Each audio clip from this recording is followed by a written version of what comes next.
सौदा के तोशा खास से आज की बात। अपने बेटे और बेटियों में फ़र्क ना कीजिए, और अगर फ़र्क करना है तो प्लीज़ बेटियों को कुछ ज़्यादा प्यार, कुछ ज़्यादा इज़्ज़त, कुछ ज़्यादा आज़ादी दीजिए। यह आपका बहुत ज़बरदस्त एसेट है, और आपकी ये वो इन्वेस्टमेंट है जो आपकी ज़िंदगी नहीं बल्कि देखा गया है कि आपकी मौत के बाद तक आपके काम आती है। अपनी बच्चियों को पढ़ने के मौके शादा दिली के साथ दीजिए।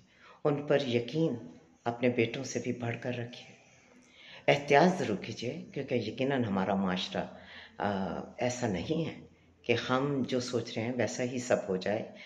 एहतियात का दामन हाथ से छोड़े बगैर अपनी बेटियों को हर मौका ज़िंदगी में आगे बढ़ने का, सीखने का, कामयाब होने का दीजिए, क्योंकि आपका दिया यकीन आप ही के कल को काम आएगा और कई नस्लों तक उसकी खैर पहुंचेगी।